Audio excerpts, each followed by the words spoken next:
So it's raining quite a lot, but I'm still going to record something anyway. I wanted to talk about comedian Bobbie Lee on his podcast. You know, when you listen to all these different people's podcasts, you can tend to find out so much about their individual lives. And along the way, you suddenly focused on their life, and then you see bits and pieces of them here and there. And then you come to realize that, they're just like you.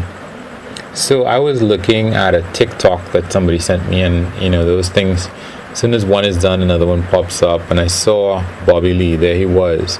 I guess he was hanging out with these other comedians. And, I guess at some point somebody got to comparing like labels on clothes, on different clothes, like, shoes and whatever else. And just in the conversation, you could see how timid Bobbie Lee really was. I mean, he can seem to be so outgoing and scandalous, even willing to take off his clothes. And then you hear when he's on his podcast about the demons that he has to battle, about his father who is kind of violent. And then you see him, and it's just like, whoa. High school never ended, because he was, for a couple of minutes there, well, I don't know how long a TikTok is, but there were a couple of seconds in there where he was a shy, like timid Korean kid who was very unsure of himself, even amongst his comedian peers, and I guess the other white comedians that were there. And everybody was laughing. Unfortunately, it was at him, and I think that was one of the short periods of time where maybe to them it seemed like he was just playing around, but to me it just looked like, dude, come, let me give you a hand, let me make you feel better out of this situation, because he really did seem so unsure of himself, and I just wanted to like help him, because he pulled up they were talking about, like I said, different clothing brands, I guess, expensive ones. And he pulled up his t-shirt to show the brand of, I guess, trousers or pants that he was wearing. And people are like, dude, why did you pull up your shirt? And he's embarrassed because everybody's like laughing. You pull up your shirt and showed us all your belly and your chest and everything just to show us the same thing that we could have seen if you hadn't done that. And he's like embarrassed. He's embarrassed about the fact that he doesn't wear these expensive or that expensive clothes for the most part. And as he's backing away from them, he runs into somebody else, and bounces physically into somebody else. And you can just see the dynamic of him just feeling so awkward. I've been looking for that word, awkward. But everything that he says and talks about in his podcast, and everything that his girlfriend talks about how he feels so in his head, like everybody else is thinking about him, and it isn't. They went over, he was talking to Annie Lederman, I believe. She's another comedian. And he was talking about why he hated her for a period of time, because both of them were on Chelsea Handler and show, and apparently it's a really awkward, not comfortable show at all.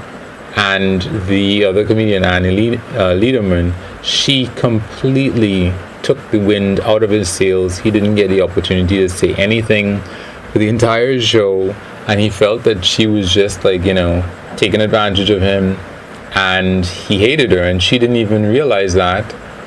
And his girlfriend is saying, well, hey, here he is, and he's thinking that, because Annie asked him, so how did you get over it? And he's like, well, you won me over, you tried really hard to get me. And she's like, well, I didn't even know. And his girlfriend's like, exactly, that's what I'm telling you, what I've been telling you. People don't know what you think they know, and you think they act in this way or that way.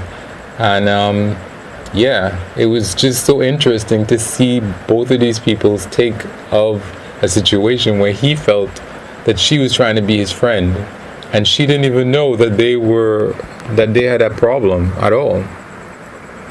And well, what else did we learn? We learned about the fact that his mother, Bobbie Lee's mother, everybody on that side was like doctors and lawyers, and I think he said that they came from royalty, but of course he can be prone to exaggeration. So maybe they were part of nobility in Korea or something like that at some point. And his father, he said, he used to be in a gang in Korea, and they met up and they produced Bobbie Lee. And clearly that whole trend of being doctors and lawyers, etc., didn't work out. But another interesting thing came up in the podcast where I don't know how it happened, but Joe Rogan has talked about how many of the best comedians that he knows are broken people, and a lot of broken people end up in pornography, porn. So is stand-up comedy just a little bit above that? I don't know. But Bobbie Lee was talking about, well, the comedian Annie was talking about like how she was drunk and the, to me, horrible sounding situation she ended up in, where she left a party one night drunk and on her motorcycle, and people were trying to tell her not to, and the next morning she woke up I guess with a big gash underneath her mouth, and blood that was running down her clothing, and she was saying that she's quit drinking and she doesn't plan to drink anymore. She went to Alcoholics Anonymous for a short while. And then Bobbie Lee is, he's talking about what he went through. And he mentioned the fact that, hey, he ended up smuggling some pills in his underwear to, I guess, from Mexico to the States. And he's describing what he did and how he ended up getting fired, I think, from Mad TV, where he was pretending to be, I think, Connie Chung. He had dressed up as Connie Chung, and he defecated in his underwear during the skit, and I think that was the end of him. And I was like, whoa, I did not know that you had fallen so far in that period. I didn't even know that they'd fired him from what's the name of that place? Mad TV, I think. Yeah. And he talks about how he kicked his addiction, like on one occasion, I guess maybe in his 20s or something, and then again, so he's been sober for another period of time, and I never realized how bad it was. And then I think there was a part in the podcast where I was checking to see if they normally end at that time, because he seemed so uncomfortable. Like his girlfriend was talking about the fact that he is such a nice, sweet person to her, but initially when he was on the podcast when he first started up the podcast that she started, because she was trying to get him to do it,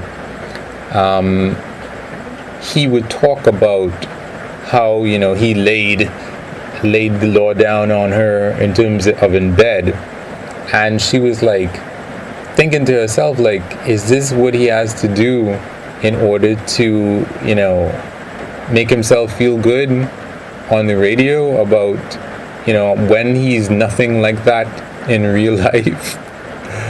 And it was kind of hilarious watching the expression on his face and how he's looking completely in the opposite direction from her as she is explaining this whole thing about how he's a simp, and he's such a sweet, nice simp, and she loves him, but he was lying on the podcast initially. I was like, oh my god. So then he's like, all right, I'm over this, I'm finished, I'm done. and he's like asking his friend, do you have anything you want to promote? Is that it? And he's like, okay, I'm done. And he just, takes off his headphones and he's done with it. I wonder if they had an argument after that, him and his girlfriend, because I can see where that would not be something that he would really be okay with, but at the same time, he goes and sees a therapist, and she does too, and so many of these other people, I guess everybody except for Joe Rogan. And it's interesting where we've come, where we all have to hire this professional person to help us to mentor, to manage our brains and our relationships and this other stuff. Anyway, it was an entertaining podcast with Bobbie Lee, and especially that last part with his girlfriend, that was priceless. So yeah.